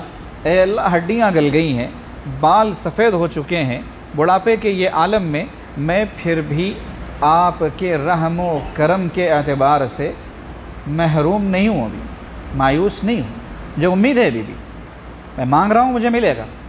کون تھے کہنے والے؟ زکریہ علیہ السلام، اللہ نے یحییٰ علیہ السلام سے نوازا۔ تو یہ فطری چیز ہے، تو گناہوں سے بچ جاتا ہے۔ کئی نوجوان ایسے ہوتے ہیں جو گناہوں بھری زندگی گزار رہے ہوتے ہیں، تو والدین چاہتے ہیں کہ نکاح کر دیں گے ٹھیک ہو جائے گا، اسی لیے یہ بات فرمائی ہے ہمارے مشائخ نے کہ اگر عمر ہو جانے کے بعد میں لڑکی کا یا لڑکے کا نکاح نہ کیا جائے اور وہ کسی گناہ میں پڑ جائیں تو سرپرست اس گناہ کے ذمہ دار ہوں گے، اللہ پاک ان سے پوچھیں گے۔ اس لیے جتنے ماں باپ اپنے بچوں کی شادیاں کرنے میں بلا وجہ تاخیر کرتے ہیں، وہ باوجود تہجد گزار ہونے کے روزانہ کے اعتبار سے اپنے آپ کو ایک پاؤ گناہ گار بھی سمجھیں۔ اس زمانے میں نکاح تاخیر سے کرنے کا جو مزاج بن گیا ہے، ذرا وہ لوگ جو آج اپنے بچوں کے نکاح کر رہے ہیں، اپنے نکاح کس عمر میں ہوئے تھے خود ہی سوچیں۔ ان کے نکاح ایسی عمر میں ہوئے تھے کہ انہیں نکاح کا خیال ایک دو مرتبہ سرسری آیا ہوگا بس۔ شیخ الاسلام حضرت مولانا سید حسین احمد مدنی نور اللہ مرقدہ اپنے بڑے فرزند حضرت فدائے ملت مولانا سید اسعد مدنی نور اللہ مرقدہ کے نکاح کی فکر جیل میں بیٹھ کر کر رہے تھے، جبکہ حضرت کی عمر اس وقت یعنی بڑے فرزند کی فدائے ملت کی 16 سال تھی۔ لوگوں نے کہا بھی کہ حضرت آپ باہر آ جائیں، آرام سے کرتے ہیں، ابھی عمر ابھی کیا ہے؟ تو فرمایا نہیں، ایک گناہ بھی اگر ہو جائے ذمہ دار باپ ہوگا، لہذا میں یہ نہیں چاہتا۔ حالانکہ وہاں گناہ کا تصور بھی نہیں تھا، تربیتیں ایسی تھی۔ تو باہر آنے کے بعد حضرت نے پھر پہلی فرصت میں، بھائی یہ مائک خود بخود نیچے جا رہا ہے، وہ مجھے بھی لگ رہا ہے کہ یہ آواز میری نہیں جا رہی تو آواز بلند کرنی پڑ رہی۔ ٹھیک. 17 یا 18 سال کی عمر تھی حضرت فدائے ملت رحمۃ اللہ علیہ کی جب حضرت نے ان کا نکاح کر دیا. ہم لوگ سوچیں، خود ہی غور کریں کہ اپنے بچوں کا نکاح تاخیر سے کر کے کون سے گل کھلا رہے ہیں، کون سا کمال کر رہے ہیں. حضرت جی دامت برکاتہم میں ارشاد فرماتے ہیں جب بچہ بگڑتا ہے تو ماں باپ پکڑ کے اس کی شادی کر دیتے ہیں کہ شادی کے بعد سدھر جائے گا. مطلب یہ ہے کہ شادی کے بعد لائف سیٹ ہو جائے گی، گناہوں سے بچ جائے گا. تو پہلا جو معاملہ ہے نکاح کا وہ گناہوں سے بچنا، اور دوسرا ایمان کی تکمیل ہوتی ہے. جو نکاح کیا اس کا آدھا ایمان مکمل ہو گیا. اذا تزوج العبد فقد کمل نصف الایمان. جب بندہ نکاح کرتا ہے اس کا آدھا ایمان مکمل ہو جاتا ہے. فلیتق اللہ فی النصف الباقی. اگلا جو آدھا حصہ ہے اس میں وہ اللہ سے ڈرے، یعنی اب اس کو سنبھالے. آدھا تو ایمان مکمل ہو گیا نکاح سے، تو تکمیل ایمان ظاہر سی بات ہے. جب ایمان مکمل ہوتا ہے نکاح سے تو اور کیا چاہیے نکاح کرنے کے لیے؟ ایک کشش کافی ہے کہ ہر مومن کا مقصود جو ہے کمال ایمان ہے. تیسری چیز ہے عزت پانا، عزتوں بھری زندگی. حضرت علب استعمال فرماتے ہیں شادی شدہ زندگی دراصل عزتوں بھری زندگی ہوتی ہے. اگر عزتیں نہ ہوں شادی شدہ زندگی میں تو اس کو شادی شدہ زندگی نہیں کہیں گے. شوہر کو بیوی سے عزت ملے، بیوی کو شوہر سے عزت ملے. معمولی سی بلی بھی عزت کی مستحق ہوتی ہے. اس کے ساتھ میں اگر آپ ایسا سلوک کریں جس کے بارے میں اسے محسوس ہو کہ اس سے میری ذلت ہوئی ہے تو وہ غر آئے گی آپ پر. تو ایک انسان تو انسان ہے، اس کے ساتھ بے عزتی والا معاملہ کیسے ہو سکتا ہے؟ تو عزتیں ملتی ہیں نکاح سے. چوتھی چیز محبت ملتی ہے. نبی علیہ السلام نے بھی ارشاد فرمایا تزوج الودود الولود، کہ نکاح تم کرو ایسی عورت سے جو چاہنے والی ہو، خوب محبت کرنے والی. الودود دراصل اللہ پاک کا نام، تو خوب ٹوٹ کر چاہنے والی یہ ترجمہ ہوگا الودود کا. ایسی سے شادی کرو. کیا مطلب؟ کہ محبت حاصل ہو جائے. یہ نکاح کی ایک اہم غرض ہے. پانچویں چیز ہے شریک حیات کا ملنا، انگریزی میں لائف پارٹنر. ہم لوگ جب شادیاں کرتے ہیں تو اصل میں ہمارے پاس اردو میں معاملہ یہ ہے کہ بہت سارے الفاظ پیدائشی طور پہ استعمال ہوتے ہیں، ان کا مطلب ہی نہیں معلوم. جیسے شادی کے بعد عورت بیوی بنتی ہے، بیوی کا مطلب کیا معلوم ہی نہیں، کہاں سے آیا، اس کا ترجمہ کیا ہے. پرانی اردو میں جورو کہتے تھے، آج بھی کہتے ہیں، گاؤں والا سمجھتے اس کو جورو کہتے، بولتے گالی ہے. ہمارے پاس بولتے ہیں، آپ کیا نہیں بولتے؟ مہاراشٹر وغیرہ میں نہیں بولتے ہوں گے. جورو کہاں سے نکلا معلوم ہے؟ جیوان سے نکلا ہے. لگ کر رہنے والی کو جورو کہتے ہیں، دور رہنے والی کو نہیں بولتے. تو ہم لوگ تو الفاظ کے معنی نہیں جانتے، جس کی وجہ سے مسائل ہو جاتے ہیں. شریک حیات کا ملنا مطلب کیا؟ ہمارے حضرت فرماتے آپ کی زندگی جو ہے نا 24 گھنٹے کی زندگی، اس پوری زندگی کا ایک ساتھی جو ہمیشہ آپ کا ساتھ دے رہا ہے، اس کو کہتے ہیں شریک حیات. وہ ملتا ہے صرف معمولی سی غرضیں پوری کرنے کے لیے، اپنی خواہش پوری کرنے کے لیے، وقتی طور پر بیوی کی ضرورت ہے اس لیے نکاح نہیں ہوتا. اگر صرف یہ معاملہ ہوتا نا تو نکاح کی دوسری شکل ہوتی شریعت میں. لیکن یہاں شکل یہ ہے کہ اگر ایک بار جڑ گئے، الگ ہونا ہے تو 70 مرحلے ہیں. لوگ جو ایک ساتھ اٹھا کے طلاق کہتے نا، وہ تو شروع سے منع ہے شریعت میں. چاہے ہم لوگوں کو پتہ نہ ہو، حکومت خوش ہو کہ ہم نے بنایا قانون اس لیے منع ہے. تمہارے بنانے سے صدیوں پہلے سے منع ہے ہمارے پاس اکٹھے 3 طلاق دینا. لیکن ہم مسلمانوں میں جہالت جو ہے ایک پروفیشن ہے، پیشہ ہے ہمارا. ہم نہ پڑھنا جانتے ہیں نہ پڑھنا چاہتے ہیں. اس کی کیا اہمیت ہے وہ بھی نہیں معلوم، نہ اندر کوئی خواہش اور جذبہ ہوتا ہے کہ ہم پڑھے لکھیں. اور نکاح کے موقع پر یہاں تو شاید بہت لمبی بات ہو رہی ہے، ورنہ نکاح کی مجلس کا مطلب ہوتا ہے اللہ پاک کا بہت احسان ہے کہ نکاح کی مجلس ہو رہی ہے، یہ ہے رسمی بات ہے، خطبہ پڑھے چھٹی. جبکہ نکاح کے لیے تو تربیتی سیشن ہونے چاہیے، مہمیں چلانے سے بھی کچھ نہیں ہوتا، سیشن ہونا ہے اس کے لیے، مختلف مرحلوں میں مرحلہ وار تربیتی پروگرام ہونے چاہیے، کم سے کم 15 روزہ، 40 دن کا ہو تو اور اچھا ہے۔ اور وہ بچے جو 20 سال کی عمر کو پہنچ رہے ہیں ان سے داخلہ شروع ہو اور 30 پر زیادہ سے زیادہ ختم ہو، آپ ان کو لے کے اگر سیشن اس طرح کے منعقد کریں گے ایکسپرٹس کو لے کر، اور ایکسپرٹ میں سب سے بہتر تو وہ ہوتے ہیں جو اصحاب نسبت ہوتے ہیں، کہ وہ صرف دنیا کی حد تک نہیں تربیت کریں گے، آخرت کے اعتبار سے بھی تربیت کریں گے۔ تو انشاءاللہ جتنے مسائل پیش آ رہے ہیں جن کی وجہ سے دارالقضاء میں لائن لگی ہوئی ہے، کورٹوں میں لائن لگی ہوئی ہے، وہ لائنیں ختم ہو جائیں گی۔ یہ گھنٹے 2 گھنٹے میں، 1.5 گھنٹے میں، آدھے گھنٹے میں کوئی زیادہ بات نہیں کی جا سکتی۔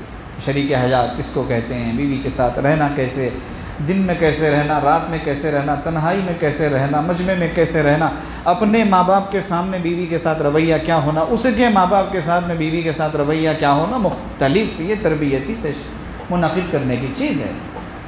ایسا نہیں ہے کہ ہر مرحلے پہ وہ بیوی ہے اس کے ساتھ جیسے چاہو سلوک کرو، ایک مرحلے میں وہ صرف ایک انسان ہوتی ہے، وہاں آپ کو یہ نہیں سوچنا چاہیے کہ وہ میری بیوی ہے اس کے ساتھ میں جو چاہے سلوک کروں گا، وہاں اس کے ساتھ ایز اے ہیومن بینگ، یہ انسان ہے، یہ اس کا بھی ایک دل ہے، اس کا بھی دماغ ہے، یہ بھی اپنے جسم کی مالک ہے، اس اعتبار سے آپ اس کے ساتھ سلوک کرنا پڑے گا آپ کو۔ اور ایک غرض اولاد ہونا، یہ تو ظاہر سی بات ہے۔ سکون پانا، سکون پانے میں ہم نے بھی بتایا تھا کہ اس کا قرآنی اعتبار سے سکون کا مطلب بتائیں گے۔ 3 باتیں۔ نمبر 1، اکٹھے ہونا، پہلے تو دونوں بیٹھیں ساتھ میں سکون کے لیے۔ وہ دلی میں یا ممبئی میں اور سکون تلاش کرے نہیں ہوتا، آج کل تو زوم کے ذریعے سکون تلاش کیا جاتا ہے، نہیں ہوتا اس سے۔ سعودی عرب میں بیٹھے ہوئے ہیں، عادل آباد میں سکون، چلیں ان سے پوچھیں آپ کا سکون کہاں ہے، سعودی عرب والوں سے، باہر والوں سے۔ میرا سکون حیدرآباد میں، میرا سکون عادل آباد میں، اس کو سکون تھوڑی کہیں گے بھائی، وہاں تو انسان اتنے پریشان ہوتے ہیں، ہماری دیکھی ہوئی زندگی ہے وہاں کی، قابل رحم، بہت زیادہ قابل رحم، نہ جائے رفتن نہ پائے ماندن کا صحیح مطلب وہیں سمجھ میں آیا، بیچارے بہت پریشان ہوتے ہیں۔ تو سکون جو ہے اس کے لیے پہلی چیز اکٹھے ہو جاؤ آپ، اجتماع، ساتھ میں بازو بازو، بالکل۔ لوگ بیوی کے ساتھ بازو بیٹھنے شرماتے ہیں، بعد ایسے بھی بارعب افراد ہمارے معاشرے میں پائے جاتے ہیں۔ پہلوان صاحب اگر ہوں گے تو بولیں گے بیوی بازو نہیں بیٹھنا، وہاں بیٹھنا جا کے، تو آپ پھر 24 گھنٹے ویسے ہی رہیے بھائی، وہیں بٹھائیے، کبھی مت بلائیے قریب، نہ جائیے قریب، کیونکہ وہ بیٹھنا نہیں ہے نا آپ کے بازو بیٹھنے میں کیا آپ کو شرم آ رہی ہے؟ جب امام الانبیاء سرور دو عالم صلی اللہ علیہ وسلم دوڑ لگا سکتے ہیں اپنی بیوی کے ساتھ، کمپٹیشن ہو سکتا ہے دوڑ کی جیت کا، تو آپ ساتھ میں نہیں چل سکتے، ساتھ میں چلنے میں شرم آتی ہے، بیوی کے ساتھ ساتھ میں چلنے میں، بیوی کے ساتھ میں چلنے میں شرم کیسی؟ اس کو تو پروٹیکشن ملے گا کہ بھائی اس کے ساتھ ایک مرد جا رہا ہے، اس کا شوہر ہے، لہذا اس کی طرف آنکھ اٹھا کر بھی نہ دے دو۔ لاڈ صاحب سامنے جاتے ہیں، بیوی پیچھے پیچھے آتی ہے، بھاگ بھاگ کے، کبھی تیز چلتی ہے، گرنے پڑنے لگ جاتی ہے، بھائی وہ کمزور ہو جاتے ہیں۔ عاشروہن بالمعروف کے خلاف ہے یہ چیز، کہ آپ بیوی سے کہیں کہ تم میرے پیچھے آؤ میں سامنے جاؤں، اللہ نے فرمایا ان کے ساتھ حسن سلوک کرو، حسن سلوک کے خلاف چیز ہے یہ۔ تو اکٹھے ہونا، ملنا۔ دوسری چیز، سوچ ایک ہو، سوچ ایک، دونوں کی سوچیں الگ الگ ہوں گی، مسائل پیدا ہوں گے۔ اب یہاں ایک بات پیدا ہو سکتی ہے کہ سوچیں ایک کیسے ہو سکتی ہیں؟ اختلاف رائے ہو سکتا ہے، شوہر کی رائے الگ، بیوی کی رائے الگ، بے شک ہو سکتا ہے، رائے الگ ہو سکتی ہے نا، دونوں الگ کیوں ہو رہے ہیں؟ دونوں الگ ہونے میں، رائے الگ ہونے میں زمین آسمان کا فرق ہے۔ مدرسے کے ذمہ دار کی رائے الگ ہو سکتی ہے، استاذ کی رائے الگ ہو سکتی ہے، رائے کی وجہ سے قبلہ کیوں بدل رہا ہے؟ مسجد میں صدر ہوتا ہے، سیکریٹری ہوتا ہے، خازن ہوتا ہے، اور بھی عہدے ہوتے ہیں، سب کی رائے الگ الگ ہو سکتی ہے، لیکن رائے بدلنے سے قبلہ بدلا؟ 10 بجے بیٹھے میٹنگ میں، ظہر ہو گئی، اور کسی ایک پوائنٹ پر متفق نہیں ہو سکے، ظہر کی اذان ہو بھی سارے مل کے بازو بازو کھڑے ہو، سب ایک ہی امام کے پیچھے ایک ہی قبلے کی طرف رخ کر کے نماز پڑھ کے فارغ ہو گئے، تو رائے بدلی، لیکن آپ بدلے تو ایسے ہی رائے بدل سکتی ہے، میاں بیوی کے درمیان میں رائے کا اختلاف ہو سکتا ہے، لیکن سولوشن بیچ میں ضرور ہے۔ وہ جو چپکنے والی چیز ہوتی ہے نا، فیویکول ہو یا پھر کوئی اور چیز ہو، وہ دو الگ چیزوں کو جوڑنے کے لیے تو ہوتی ہے، ورنہ اس کا مصرف کیا ہے؟ اس کا مصرف ہی کیا ہے؟ تو میاں کی رائے الگ ہے، بیوی کی رائے الگ ہے، ان دونوں کو جوڑنے والی چیز کیا ہے؟ قرآن و سنت۔ دیکھو شریعت کی روشنی میں کیا مسئلہ نکلتا ہے، اس کا کیا حل نکلتا ہے، اس میں متفق ہو جاؤ، بات ختم۔ تو سوچ ایک ہو دونوں کی، اگرچہ رائے بدل جائے لیکن پھر سوچے تو ایک سوچے۔ پھر اس کے بعد تیسری چیز ہے مل کر کام کرنا۔ کام جو ہوگا وہ مل کر ہوگا، مل کر بچوں کے بارے میں سوچیں گے، بچوں کی تعلیم کے بارے میں، بچوں کی تربیت کے بارے میں، گھر کی سیٹنگ کے بارے میں مل کر سوچیں گے۔ شوہر پورا بوجھ بیوی پہ ڈال دے، یہ گھر کا معاملہ تمہارا ہے، تم نمٹو۔ وہ گھر میں کیا آپ مہمان ہیں، چیف گیسٹ بننے والے ہیں؟ وہ گھر میں آپ کو بھی تو رہنا ہے، یا زیادہ سے زیادہ آرڈر دیں گے؟ ایسے نہیں ہوتا۔ مل کر کام، یہ حضرت کا لفظ ہے، مل کر کام۔ اب آپ کہیں گے کہ برتن دھلیں، ضرورت پڑے تو دھلیے، کوئی عیب نہیں ہے، باہر کس کو پتہ چل رہا ہے؟ باہر تو کسی کو پتہ نہیں چل رہا ہے۔ تو برتن دھلنا مقصود نہیں ہے یہاں پر، مطلب یہ ہے کہ آپ کو جتنی پلاننگ کرنا ہے مل کر کیجیے۔ بیوی کے اوپر ساری ذمہ داری اور سارا بار مت ڈال دیجیے، تمہارے بچے ہیں تم جانو۔ بیوی کہتی ہے تمہارے بچے ہیں تم جانو۔ بچوں نے یہ لفظ کئی دفعہ اپنی ماں سے اور اپنے باپ سے سنا کہ بچے تمہارے تم جانو، بچے تمہارے تم جانو۔ نہ بچے باپ کے ہیں نہ ماں کے ہیں، باپ ہی بن رہے ہو۔ دونوں مل کر اپنے بچوں سے کہتے ہیں کہ بیٹھو بچوں، تم لوگ ہمارے ہو، ہم تمہارے بارے میں بات چیت کر رہے ہیں، ڈسکس کر رہے ہیں، آؤ بیٹھو۔ تو بچے ماں باپ کیوں ہوں گے؟ ماں باپ بچوں کے ہوں گے۔ ہم بچوں کو باقی بنا رہے ہیں، بچے نہیں بن رہے ہیں۔ اولادوں کے نافرمان ہونے کی جو شکایت ہے اس میں اکثر حصہ خود ماں باپ کا ہے، بچوں کا نہیں۔ تو اکٹھے رہنا، سوچ ایک رہنا، مل کر کام کرنا۔ اب ہوگا لتسکنوا الیہا، اب سکون ملے گا میاں کو بیوی سے، بیوی کو میاں سے۔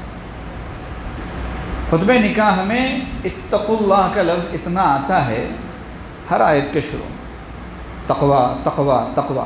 تو جتنی باتیں بتائی گئی ہیں نا ان کے لیے تقوی ضروری ہے، اور تقوی کا مطلب یہ ہے کہ اپنی مرضی چھوڑو، اللہ کی مرضی کو مقدم کرو۔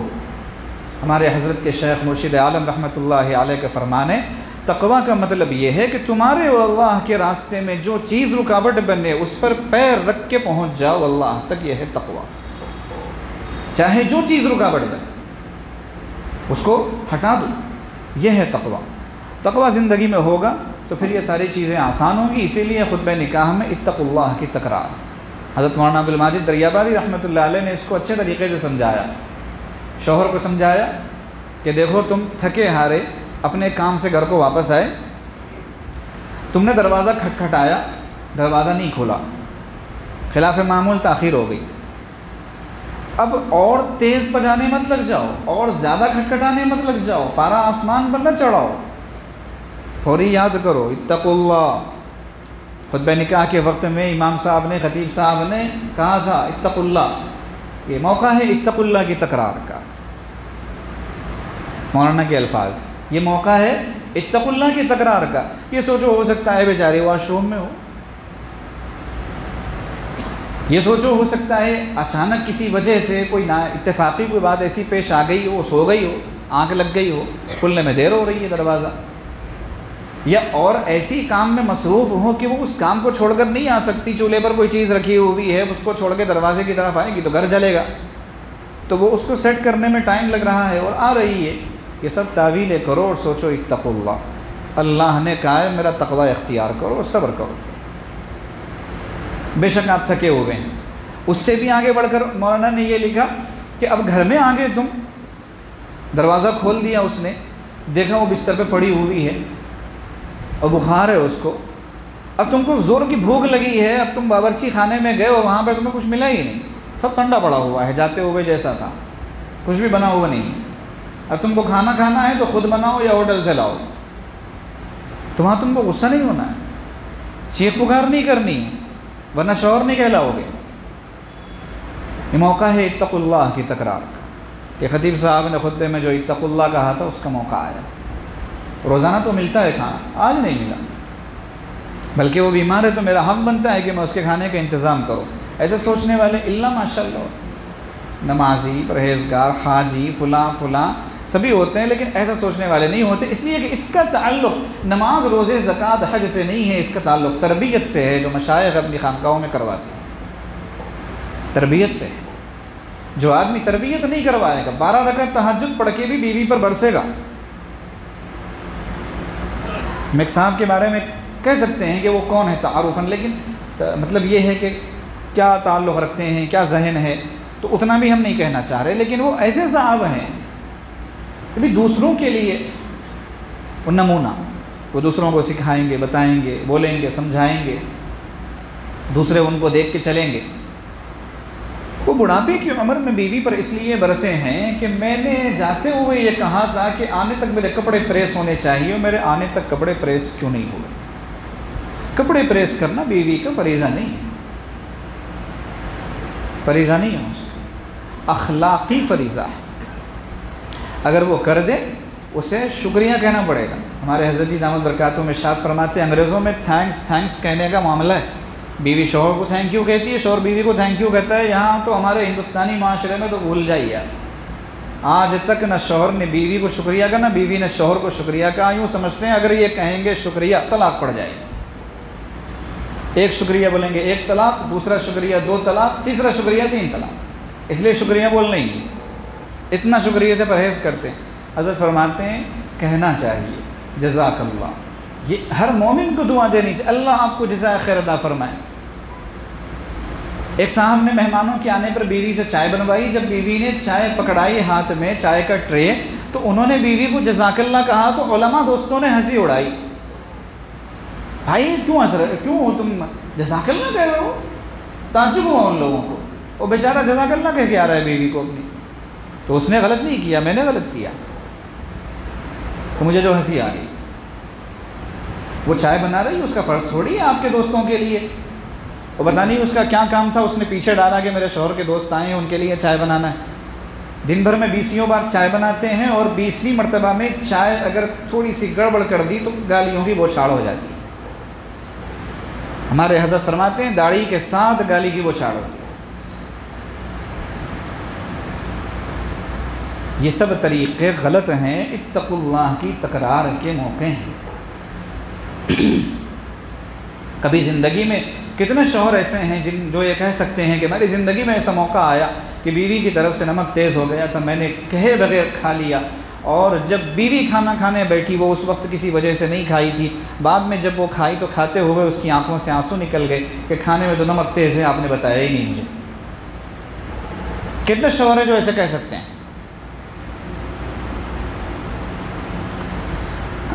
تو ہر موسم میں، ہر حال میں دوست بننے والوں کو کہا جاتا ہے آپس میں شریک حیا، ہر موسم کے دوست۔ حضرت فرماتے ہیں فرینڈس آل سیزن، ہر موسم کے دوست، سردی کے، گرمی کے، جوانی کے، بڑھاپے کے، خوشی کے، غم کے، حالات اچھے ہوں تب بھی، حالات ناموافق ہوں تب بھی۔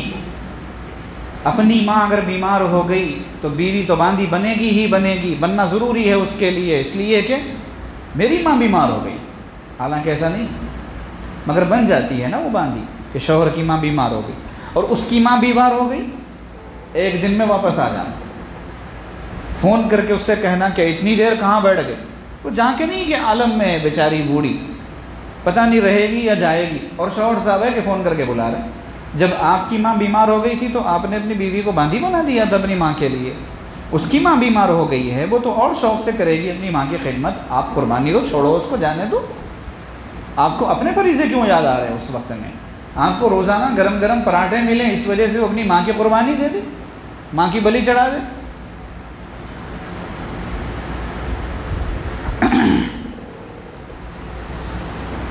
تو قربانی اگر نہیں ہوگی تو تعلق نہیں پیدا ہوگا۔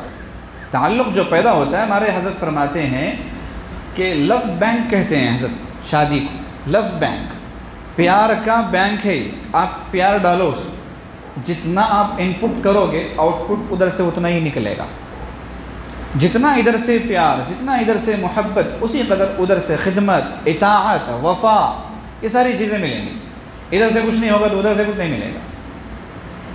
یاد رکھنا چاہیے یہ بنیادی نقطہ۔ عورت پہلے امیدوار ہوتی ہے شوہر سے ساری چیزوں کی، اگر ادھر سے ان پٹ صحیح ہوگا تو عورت کی طرف سے بقیہ چیزیں صحیح آئیں گی، کیونکہ لڑکی کا ہاتھ مانگ کر نکاح کر کے لے جایا جاتا ہے۔ آپ طالب ہیں، ضعفت طالب ہو تو مطلوب کیسے قوی ہو جائے گا؟ قرآن کہتا ہے نا ضعفت طالب والمطلوب، طالب ضعیف تو مطلوب بھی ضعیف، تو طلب کرنے والا کون ہے؟ مرد ہے۔ رشتہ لڑکا بھیجتا ہے لڑکی کو تو مطلوب ہے، وہ مطلوب ہے، تو اس کا مطلب یہ ہے کہ اب آپ کو اس کی رعایت کرنی ہے، وہ آپ کی رعایت بعد میں کرے گی۔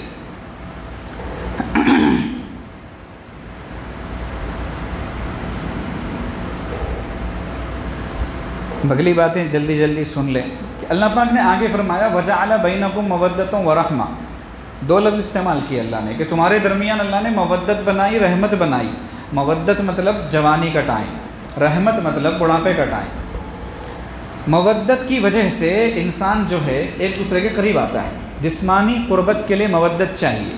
تزوج الودود الولود، اگر ودود ہوگی تو ولود، ترتیب ہے اس میں۔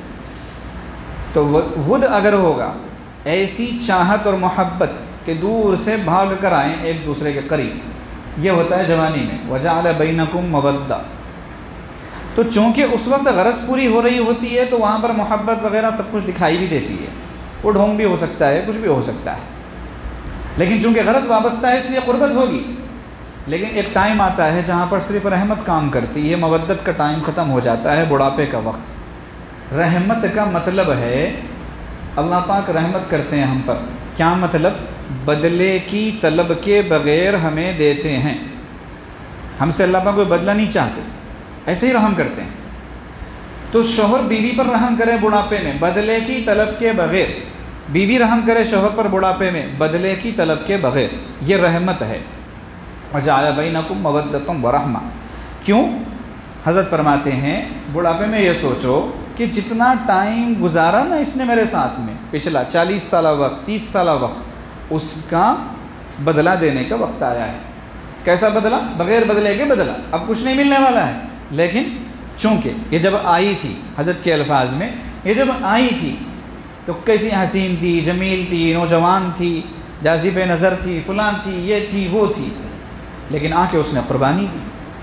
اللہ نے اس سے مجھے اولاد دی، اس نے میرے ماں باپ کی بھی خدمت کی، میرے چھوٹے بھائی بہنوں کی خدمت کی، اور بھی اس نے بہت ساری قربانیاں دی، بھرے پورے خاندان سے آئی اور میرے پاس رہ گئی، فلاں قربانی فلاں، اس کی قربانیوں کو یاد کرے، یاد کر کے اب اس کے ساتھ میں رحمت کا معاملہ کرے۔ ایسے ہی بیوی سوچے،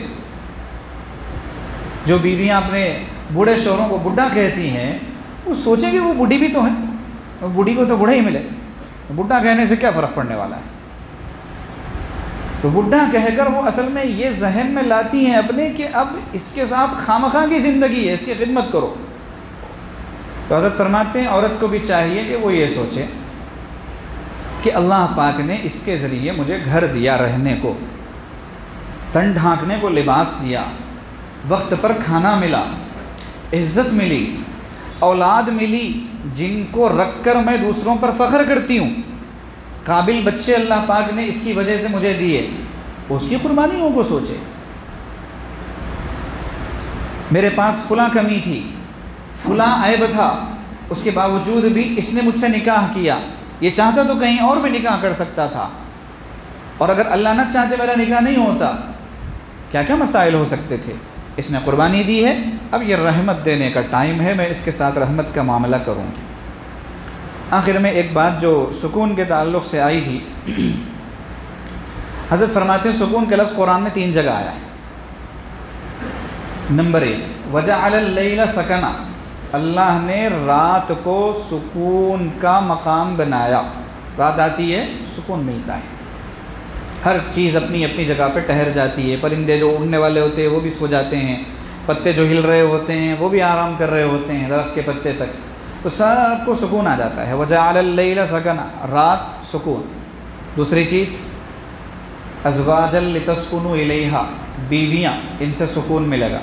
تیسری چیز اسکنوہن من حیث سکنتم، ان کو ٹھہراؤ جہاں تم ٹھہرے ہو۔ سکن مکان کو کہتے ہیں، گھر کو کہتے ہیں۔ گھر کو سکون کی جگہ اس لیے کہا جاتا ہے کہ بندہ ہر طرف سے تھکا کے گھونسلے میں آ کے گھر میں آ کے سکون میں آ جاتا ہے۔ حضرت فرماتے ہیں ان تینوں کو جوڑی، ان تینوں کو جوڑیے تب سکون ملے گا۔ کیسے جوڑنا ہے؟ رات گزاریے گھر میں بیوی کے ساتھ، تین چیزیں جڑ گئیں، وجعل اللیل سکنا، ازواجا لتسکنوا الیہا، اور اسکنوہن من حیث سکنتم۔ رات گزاریے بیوی کے ساتھ گھر میں تو سکون آئے گا۔ اللہ پاک ہم سب کو اپنے فضل و کرم سے صحیح معنوں میں انسان بنائے، ہماری بہترین تربیت فرمائے کہ آدمی بننا الگ ہے، انسان بننا الگ ہے، یہ مستقل موضوع ہے۔ اللہ پاک ہمیں انسان بنائے، اللہ پاک اپنے مقبول و محبوب بندوں میں شامل فرمائے، اللہ پاک ہم سب کو نسبت کے نور سے منور فرمائے، آمین۔ وآخر دعوانا ان الحمد للہ رب العالمین۔ بھائی انصاف کا تقاضا یہ ہے